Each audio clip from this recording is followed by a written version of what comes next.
Hello, and welcome to Lecture 13 in our course on the art of reading. Up to now, we've been on the lookout for larger patterns. Stranger comes to town, hero takes a journey, beginning, middle, and end. In the next few lectures, I'd like to shift gears. I think it's time for us to look at smaller units of storytelling, units like chapters and scenes. Now, as I announce those topics, you may be thinking that there can't really be all that much to say about chapters. But if you take a moment and imagine what it would be like to write your own novel, you'll see that suddenly chapters become very important and a little problematic too. How many chapters should there be? Is it okay if the chapters are only 2 pages long? Is it okay if they're 30 pages long? And so on. There are lots of websites for first-time novelists, and if you check them out, you'll see that there's lots of disagreement about chapters. Some websites are very specific, almost absurdly so, in fact. One says, quote, generally, most chapters do not exceed 17 pages, end quote. I'm not kidding, not 15 or 20 pages, 17. Other websites are quite vague. Chapter length is completely arbitrary, one site explains. You can divide chapters however you want. Is there any consensus then? Maybe a little bit. A few sites agree that long chapters can be off-putting, especially at the beginning. Wait until your reader is hooked, one site advises, before introducing longer chapters. Really, though, that's it. And so we might conclude that chapters are actually rather tricky. We think we know why they exist, to give us a break, or maybe in some cases to keep us reading by heightening suspense. But when it comes time to say something intelligent about chapters, we don't always know what to do or where to go. In this lecture, we'll try to flesh out our understanding of chapters. We'll begin with 3 major assumptions. First, we'll assume that chapters must be connected and coordinated. They can't just be cranked out, one after another, like sausages. No, they have to be sequenced or arranged much more carefully than that. Second, we'll assume that different writers tend to prefer different ways of arranging their chapters. Some may prefer to spread out the big chapters evenly, while others like to cluster those chapters together. Here, as in the choice of language or the construction of plots, we're probably dealing with matters of style. Finally, we'll assume that the logic behind an author's choices can be teased out and made clear. Indeed, we'll develop some new techniques for exposing an author's unique approach to the arrangement of her or his chapters. Working from these assumptions, we'll discuss 2 very different examples. The first is Great Expectations by Charles Dickens, a classic Victorian novel, in other words. The second is My Antonia by Willa Cather, a work from the early decades of the 20th century. Frankly, I really like the symmetry of that. We've got 1 book by a male author and 1 book by a female author, 1 book from England and 1 from Nebraska. We've also got 2 very different approaches to the organization and arrangement of chapters. Dickens likes to start with a bang. He introduces a sequence or series of 5 or 6 chapters with a single, surprising, dramatic event. Cather moves much more slowly. She's not afraid to take her time and maybe take her cues from larger natural rhythms. This is not to say that these 2 novels are entirely different. As we'll see, both use first-person narrators, both trace the narrator's passage from boyhood to manhood, and both explore the narrator's fixation on a beautiful, unattainable young woman. But before we get into our examples, let's make a few quick points about the history of chapter divisions. The most famous chapter divisions, obviously, are those in the Bible. No one seems to know exactly when the Bible was first divided into chapters, though various divisions and schemes were in circulation in late antiquity and the early medieval period? What about our own ways of dividing up the Bible? When were they first established? According to most scholars, current divisions of the Bible into chapter and verse go all the way back to the year 1205, when they were established by an English scholar named Stephen Langton. He taught at the University of Paris and later became Archbishop of Canterbury. The division of other books into chapters may have begun around the 5th century. Interestingly, those divisions may not have been established by the authors themselves. They seem to have been the work of commentators who wanted to make life a little easier for themselves. There is some speculation that when authors became familiar with these practices, they began to supply their own chapter divisions, thus beating those nasty commentators to the punch. In any case, we can be sure that the practice of dividing long works of fiction up into chapters was, by the middle of the 18th century, quite well established. The practice was familiar enough to be spoofed by writers like Henry Fielding, whose chapter headings for Tom Jones are often quite amusing. My personal favorites are Book 3, Chapter 1, containing little or nothing, and Book 7, Chapter 14, a most dreadful chapter indeed. Chapters in older works may also be preceded by epigraphs, very short quotations from all manner of sources. This practice is said to have begun with Sir Walter Scott, and if you take another look at Ivanhoe, you'll see that the sources for those epigraphs include Alexander Pope, Geoffrey Chaucer, and William Shakespeare. Lots of modern readers are tempted to skip those epigraphs, and while I understand why, I wouldn't encourage you to make a habit of it. In fact, I'd ask that you keep the epigraphs in mind as you read through the various chapters, since the epigraphs often help to illuminate the characters and the story. At this point, I think we're ready to look at our first example, Great Expectations by Charles Dickens. Great Expectations may be my favorite novel of all time. It's funny and sad and suspenseful. It's also beautifully and brilliantly plotted. In some books, Dickens wanders off course, but not here. In this one, everything serves a purpose and nothing is out of place. Great Expectations was published in weekly installments or numbers of 1 or 2 chapters apiece. These installments appeared in 1860 and 1861, about 18 years after A Christmas Carol. At this point in his career, Dickens had grown used to writing on the installment plan. Still, it's fair to say that this format presented him with a host of organizational challenges. Just put yourself in his place for a minute and you'll see what I mean. If you're Dickens, you have to think of the novel as a single thing, one complete unit. At the same time, you also have to worry about the 36 individual installments, because if any of them is unsatisfying, you will lose your audience. As you're working on this problem, you can't forget that this is the 19th century.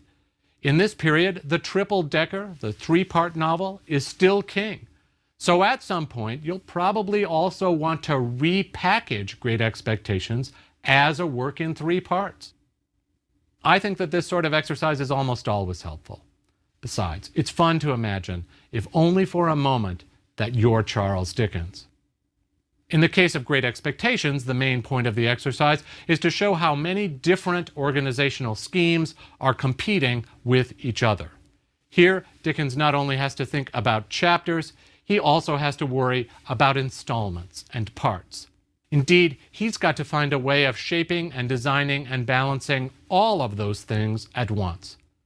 Knowing that sort of thing can't help but increase your admiration for a writer. It may also deepen your enjoyment of the novel, since it gives you a bunch of new questions to ask. How do these chapters fit together?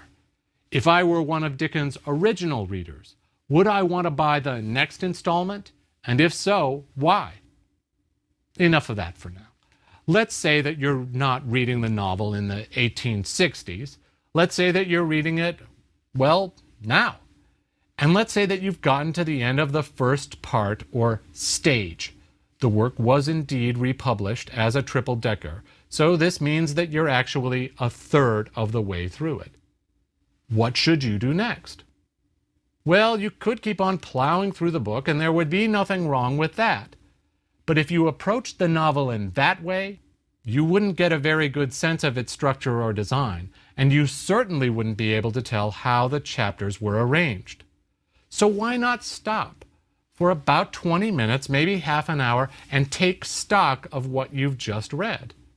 You don't have to go over the material with a fine-tooth comb, but you may want to jot down a few notes and make a few sketches. Here's one way to do it. Get out a piece of paper and down one side write out the numbers from 1 to 19. That gives you a line for each of the chapters in that first part or stage. Now, try to figure out which of the chapters are most significant. There won't be a big event or a major crisis in each one, so look to see if big events are spaced out evenly or bunched up together. How does the narrator get from one big event to the next? How, in other words, are the chapters combined and coordinated? At this point, you're probably wondering what qualifies as a big event. And fortunately, I have an answer to that question. First, I think that you should put a star or a check mark next to any chapter in which a major character is introduced for the first time. I would also put a star next to any chapter in which the setting changes. I'm thinking here of the sort of thing that we saw in Jane Eyre. If we were doing this exercise with that novel, we'd put a star next to the chapter in which Jane goes off to school and another star next to the one in which she leaves her position as a governess. Finally, I might look for major twists or turns in the plot. A birth, a death, a marriage proposal, a great big argument, a sudden realization. All of those will fit the bill. These are the moments when you really get a sense of what's at stake for the characters and of what the writer is hoping to inspire in the reader. Okay, so what happens if you apply those criteria to the first part or stage of Great Expectations? Which chapters stand out as especially important? Well, by my reckoning, chapter 1, chapter 7, chapter 13, and chapter 18. 1, 7, 13, and 18. Now, before you know what happens in any of those chapters, you can already detect an interesting pattern. The big events are spread out pretty evenly. We have a big event at the very beginning, then 6 chapters pass, and we have another big event. Then 6 more chapters pass, and we have another big event, and so on. Picking up on this sort of thing is a little like picking up the beat in a piece of music. It strengthens your connection to the piece and it helps you to predict or anticipate what's coming up next. Okay, it's been 5 or 6 chapters since the last big event, so is Dickens getting ready to spring something new on us? Since you're probably wondering, I'll tell you that chapter 1 introduces us to the central character, a young boy named Pip. The story is being told years later by a sadder and wiser version of Pip. Chapter 1 also tells how Pip was ambushed by an escaped convict who asks him to bring back a file for cutting off his leg irons and some victuals. I should stop to observe that the opening chapter is almost always important, not least because it almost always includes a destabilizing event like Pip's meeting with the convict. If you're interested in this sort of thing, you might pull a few of your favorite novels off the shelves and reread the opening chapter of each one. Chances are that you'll find some common elements, descriptions of setting, destabilizing events, as well as a few more distinctive features. Okay, back to Dickens. In chapters 2, 3, 4, and 5, we get the aftermath of our initial destabilizing event. Pip does take some food and a file out to the escaped convict. He also worries about being caught by his sister. When he gets up to make the delivery, he fears that every crack in every board in their house will call out, "Stop, thief!" Eventually, the convict is taken back into custody, and Pip can breathe easy. In chapter 7, the cycle starts up again. And as in the first cycle, the whole thing begins with a single dramatic event. This time, a rich old lady named Miss Havisham wants Pip to come and play for her. Not play an instrument, mind you. He doesn't know how to do that. No, she merely wants him to play. Why is she interested in Pip? We don't know, and neither does anyone else. When Pip goes to visit Miss Havisham, he meets a beautiful young girl and falls desperately, deeply in love with her. She treats him coldly, but that only makes him want her more. It's like the situation with Gilligan and Ginger from Lecture 4, remember? Pip doesn't want to want this girl. He knows that she's wrong for him, but he just can't control his feelings. He's fallen for her, and he's fallen hard. In the next few chapters, Pip's relationship with Miss Havisham seems to run its course. He goes back to see her and the girl in chapters 11, 12, and 13. But in chapter 13, he is suddenly cast out of Miss Havisham's house and apprenticed to his uncle, a humble blacksmith. That expulsion is our next big event. By now, we should know what to expect from subsequent chapters. In 14, 15, 16, and 17, we'll be dealing with the consequences, the aftermath of Pip's expulsion from Miss Havisham's house. And then, out of the blue, all of a sudden, another something big will happen. And so it does in chapter 18. For in that chapter, we discover that Pip has a mysterious benefactor who wants to send him to London and make him a gentleman. And so, as the first part or stage of the novel concludes, Pip's circumstances have changed completely, and he's making his way toward the great city. So, we have a pattern here. Big events are spread out evenly, as we've noted, and big events also seem to come out of nowhere, setting off a chain of consequences that play out over the course of several consecutive chapters. Can you get a glimpse of that pattern as you're reading the novel? Maybe, though I tend to doubt it. On a first reading, you're immersed in the story. You don't necessarily feel that beat or pick up on that rhythm. But if, after getting to a convenient stopping place, you take a break and look back at the chapters you've just read, well then, the pattern may begin to reveal itself. And that's when you may really begin to feel the movement or pacing of the story in your gut and in your bones. Now, at the beginning of the lecture, I said that we'd be looking at chapters from 2 different novels. So what about the second novel? How about My Antonia? Before answering that question, I should offer a little more information about the novel itself. I've already told you that it was published in 1918, which places it firmly in the age of modernism. And that may come as a bit of a surprise, for as you take your first look at My Antonia, it may not seem to qualify as modernist. Instead of using multiple narrators, as Faulkner or Woolf might do, Cather gives us a single storyteller, a first-person narrator named Jim Burden, B-E-R-D-E-N. That name is kind of interesting. It suggests that Jim is carrying some sort of burden and makes us wonder if he will be free of it by the time the novel is finished. What's more, it's clear that the text has been composed by Jim. We're not inside his head, listening in as he processes his experiences and impressions. Instead, we're reading something that has been written up or written out. How do we know this? Well, the main part of the novel is preceded by a brief introduction, in italics, by an unnamed writer. This writer is an old friend of Jim's. They haven't seen each other for years, but coincidentally, they end up sharing a train ride through the Midwest. The two of them start talking, and Jim says that he's been doing some writing about the old days, and in particular about a girl they both knew. And a few months later, when both of them are back in New York, Jim shows up with his manuscript. This introduction serves a couple of important purposes. It allows us to hear Jim tell his friend that he didn't take time to arrange his memories. He just wrote them down as they came to him. More importantly, the introduction lets us see Jim in the act of giving his work a title. The introduction ends as Jim first writes Antonia across the portfolio containing his manuscript, and then adds my as a kind of prefix.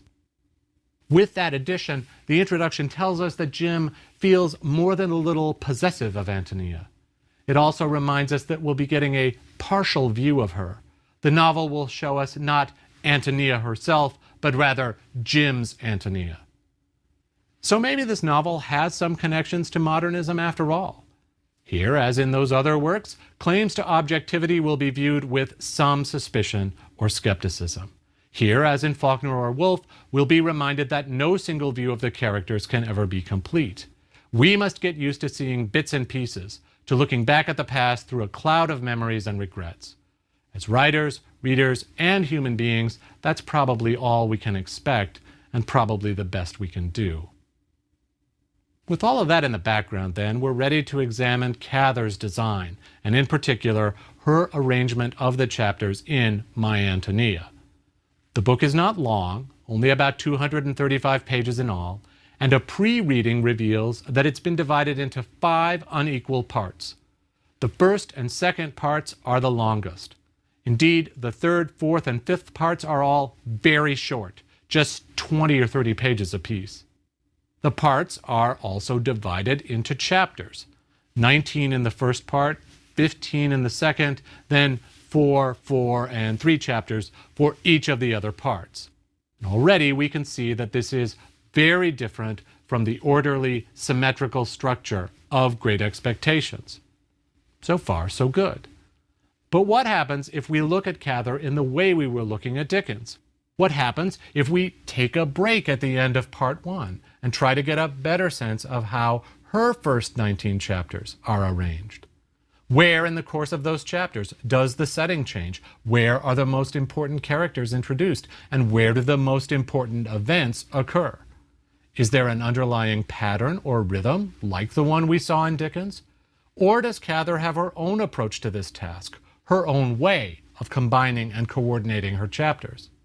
By now, you know what to do. Write down the numbers from 1 to 19 and put a star or a check next to the chapters that seem most important. I need to warn you, though, it won't be quite so easy this time, and the results may not be in line with your original expectations. Why do I say that? Well, because I think the key chapters in this sequence are as follows: 1, 2, and 3, functioning more or less as a unit, then 13 and 14, and finally 18 and 19. 3 clusters then, and no predictable rhythm.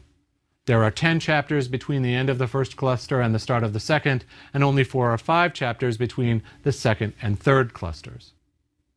To get a sense of what Cather is going for, we'll need to start with those first 3 chapters. There's no doubt that we need to put a star or check mark next to chapter 1, because in that chapter, the setting changes. We start on a train as Jim is heading from Virginia to Nebraska. He takes this trip at age 10, shortly after the deaths of his father and mother. Cather made the same trip herself at the same age, though it should be noted that her parents were still alive. Interestingly, Jim arrives in the middle of the night, so we don't get a clear sense of his new surroundings.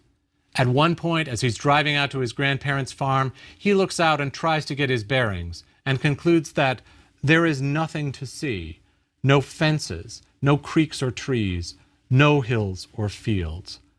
I had the feeling, he says, that the world was left behind, that we had got over the edge of it, and were outside man's jurisdiction. So there's chapter 1.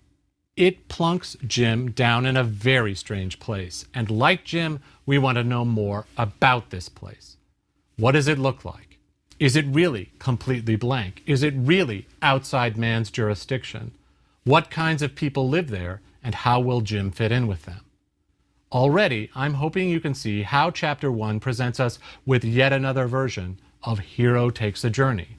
This time, the hero is a little boy, and his journey is into the wilds of Nebraska, which was at that time something like the edge of the universe. Chapter 2 is another big one because it presents us with 2 major characters, Jim's grandmother and grandfather. She is tall and spare, and he has a beautiful snow-white beard. Like us, Jim is seeing them for the first time. Admittedly, the events of Chapter 2 are not exactly dramatic. Jim takes a bath, he shares his first supper with his grandparents, learns that they have gotten a pony for him to ride, and goes to bed again. But that's not all, because the main event of the chapter happens the next morning, when Jim wakes up and runs outside to look around. Here, we get our first detailed description of the setting. Everywhere, as far as the eye could see, Jim recalls, there was nothing but rough, shaggy, red grass, most of it as tall as I. As I looked about me, I felt that the grass was the country, as the water is the sea. The red of the grass made all the great prairie the color of wine stains, or of certain seaweeds when they are first washed up. And there was so much motion in it. The whole country seemed somehow to be running. It's clear that this is, for Jim, a life-altering vision. He had thought there might be nothing to see, but now he knows that looking out on the prairie is like looking out on the ocean. It's beautiful and imposing and surprising. All of that motion and movement, all of that life and color. Who knew? On the one hand, you feel diminished by that kind of vision. It's bigger and more active and more powerful than you will ever be. And yet, on the other, you also feel ennobled by it. You're absorbed into the landscape. You become a part of it, and it becomes a part of you too. Chapter 2 ends with Jim seated in the middle of his grandmother's garden. He's surrounded by giant grasshoppers and gophers and little red bugs. Here's how he describes that experience. I kept as still as I could. Nothing happened. I did not expect anything to happen. I was something that lay under the sun and felt it, like the pumpkins, and I did not want to be anything more. I was entirely happy. Perhaps we feel like that when we die and become a part of something entire, whether it is sun and air or goodness and knowledge. At any rate, that is happiness, to be dissolved into something complete and great. When it comes to one, it comes as naturally as sleep. This is the kind of writing that Cather is most famous for. Landscape writing, nature writing. It's highly descriptive and unapologetically impressionistic. In this book and her other masterpiece, a novel called O Pioneers, she gives us something like the poetry of the prairie. So by the end of chapter 2, we know where Jim has landed, and we're beginning to know what the Nebraska landscape means to him. A garden? Perfect happiness? Sounds almost biblical, doesn't it? Here again, I think we're starting to see the importance of setting and description. Just think how much you'd miss if you skipped or skimmed over these passages. This opening sequence extends through chapter 3, since it introduces us to Jim's neighbors. They are immigrants from Bohemia, and among them is a 14-year-old girl named, you guessed it, Antonia. She is pretty, with warm brown eyes, and she offers Jim her hand, and the two of them, trailed by Antonia's sister, run off to play. They all make a nest in the long grass, and she offers to give Jim a ring that she wears on her middle finger. He won't accept it, and then they are interrupted by a voice calling Antonia back home. A sequence of 3 chapters this time, and taken together, they accomplish several things. They familiarize us with Jim. They get us used to the sound of his voice, to his way of thinking about himself. They also establish the setting and introduce a number of important characters. In short, these chapters give us what we need to keep the story going for a good long while. We are introduced to some other characters in chapter 5, but they drop out of the story in chapter 8. Okay, so much for that first cluster of chapters. What about the other clusters? In chapter 13, Jim and Antonia have their first big disagreement, and in 14, they are reconciled by the sudden death of her father. The same sort of thing happens in chapters 18 and 19. In 18, Jim and Antonia move on to different paths. He's going to school, and she's not. He'll be moving away from Nebraska, and she won't. There is some tension between them, as you might expect, but by the end of 19, they are reconciled again. So what does our study of these chapters tell us about the novel as a whole? Well, for starters, that although Jim cherishes his connections to Nebraska and to Antonia, he will be the one to sever those connections. We see that he's going off to school, and we know from reading the introduction that he eventually ends up living in New York City. He will leave Antonia behind, and we'll want to see how he copes with that responsibility, or, if you like, that burden. That's his name, right? Jim Burden. And so, in a sense, we got a preview of these issues the very first time we met him. Our survey of the chapters reveals another important feature of the novel: its unusual, remarkable pacing. In the long stretch between chapter 3 and chapter 13, we see that Cather really does know how to be patient, really does know how to take her time. Instead of packing in lots of big events, she lets her story unfold slowly and deliberately in short chapters of 3 to 6 pages in length. What's more, by making chapters 18 and 19 look a lot like chapters 13 and 14, Cather also reveals her interest in repetition and cyclical movement. Through this part of the book, she may even seem to adopt an almost natural rhythm, a rhythm not unlike that of the prairie itself. The seasons come and go. The sun rises and sets.